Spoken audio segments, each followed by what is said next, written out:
最近的旗舰机真的是一台比一台好玩啊！纯平背板，重磅回归，发哥再次交替领先。今天呢，又来了一位重量级选手，双潜望，首发索尼新1英寸手机传感器，24年的第一台超大杯。按 OPPO 的话来说，这不但要年初发布，还要打1整年。这 X7 Ultra 虽然我一般不太喜欢锐屏手机的摄像模组设计啊，但是这个造型属实是瞟一眼都非常想要锐屏一下的程度。不过这台手机的影像啊，可不是什么 X6 迭代，甚至可以说它可以代表一个新的思路，不是艳丽，也不只是质感，而是光影。但是还得先从它的硬件来聊聊。这回的配置绝对堪称是豪华，4个摄像头，双潜望长焦，这配置真的是头一次见的。一个大底，一个小底，主摄首发索尼 IYT 900，这是个重新给手机专门设计的1英寸传感器，据说功耗更低，功能还更暴力。超广角也是新的 IYT 600。从这几个摄像头的组合就能看出来 ，OPPO 这一次的思路还是维持了之前的全焦段思路，也就是从这种0.6倍到1倍。3倍甚至是6倍都是原生镜头，算法猜不存在的，玩的就是绝对真实，你甚至能看到阳光照在叶子上面的层次感和墙面的纹理。而且虽然双潜望摄像头听起来很离谱，但是在厚度上面其实区别并不算很大。影响最大的是整个模组向下移动的一点点，多少会有一点点顶手的感觉，但跟相机比还是非常便携的。影像旗舰嘛，忍一忍。最基本的解析力，超广角中规中矩，没有特别的惊喜。重头戏还是得看一下新的1英寸。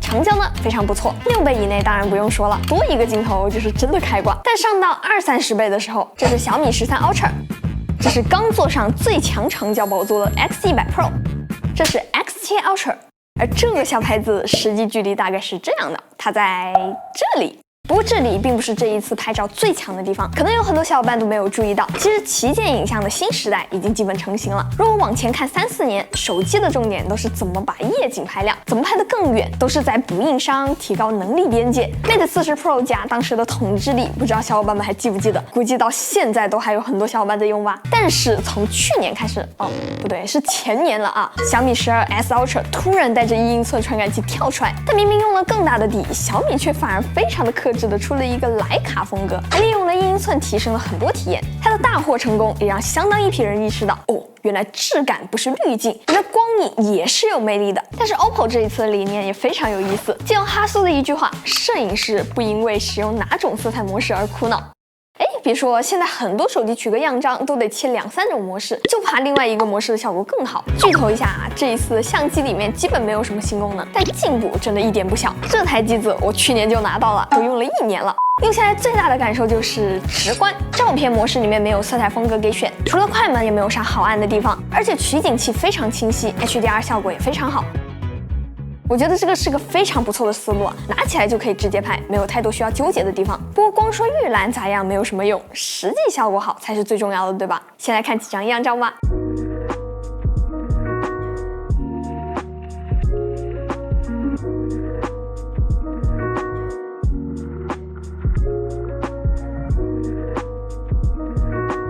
是不是还挺不错的？不过我还想补充一些细节，小伙伴们可能没有仔细的想过，在一张照片里面，亮不是绝对的亮，毕竟照片能多亮还不是取决于我的屏幕，对吧？所以摄影中的亮往往是靠暗来实现的。仔细看一下这些样片，会发现它们的光影都尽量保持一个正确的相对关系。对比来说，这张照片能看得出来，这是一个灯带，但如果按照真实的光比关系，这一个灯带一下子就感觉能量强了不少。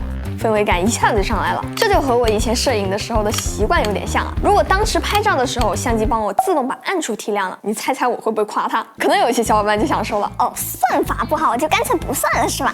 还真不是，1英寸底对手机来说那确实是庞然大物，拆出来都有那么大一块，但是要放到相机里面，卡片机都不爱用它，所以算法肯定是有的，而且是很多的。如果你觉得它没有算法，那恰恰说明效果确实做得很好。毕竟到现在了，还有一些机子的 HDR 会算成这样，周围一圈黑边。而且 OPPO 这一次还把算法用在了一个超级不务正业的地方，大师模式。可能有些小伙伴会理解这个模式为专业模式，倒也不全是。他们说这一次做到了让这个指甲盖大的传感器实现了接近中画幅的宽容度， Really, nigga? 同时还能保持真实的光影关系，效果是这样的。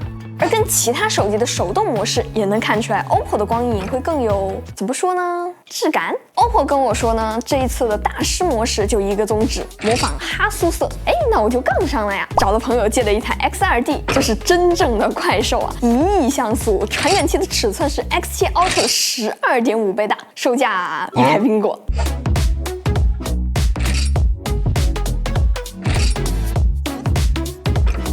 这里只是一个娱乐剧，哈苏毕竟是一台真正的相机，差不多得了。更离谱的是，除了相机，它其他地方也有很多很有意思的变化。最基本的屏幕，峰值亮度在开发者模式跑分能干到4801尼特，非常的变态。当然，这个日常是用不上的。日常的情况下，手动最高全局亮度是828.9尼特，全屏激发亮度1639尼特。小面积的时候还能再亮一点点，算是今年 T1的主流水平，很够用了。智能马达感觉跟1+12那个很像，非常强，延迟还很低。这次 Ultra 版甚至还加上了家人们的3段式，之前 N3 也用过，那是不是意味着之后的 OPPO 旗舰都会标配啦？但最上面的这个居然不是静音，而是个 VIP 模式。这个模式能够屏蔽摄像头、麦克风和定位，还有加密芯片的保护。但是我个人还是觉得啊，3段式应该给个自定义，比如我就不爱用这个 VIP 模式，我就想要3段音量调节，但现在是没啥办法了。没想到竟然有一天，苹果的开放程度能够超越安卓机，要不把 Action Button 换上来吧？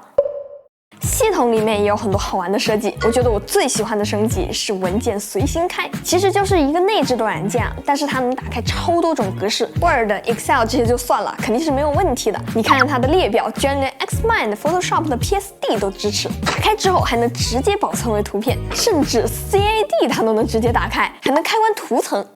这些文件之前在手机上面真的是一个比一个难开，之前装修的时候就一堆的 CAD， 要是早有这个就好了。至于系统的其他部分，升级多也是多的，但这一期的视频时间有限，就不详细介绍了。以后有机会的话再去讲一讲那些有意思的设计。总之呢，作为24年的第一个超大杯 ，OPPO 绝对是寄予了厚望的，不存在摸着石头过河的说法。但即使是这样，这回从 X7 Ultra 上面能看到的是一台完成度非常高的超大杯，而不只是一个好使的相机，而且还能看到 OPPO 的进步非常的大，甚至今年能第一个交出超大杯，这就让我对后面的产品更加期待了。OK， 那么这期视频到这里就结束了。如果这期视频对你有所帮助的话，记得给我点赞、3连关注哦，这对我来说非常重要。那么我是千里，咱们下期再见吧，拜拜。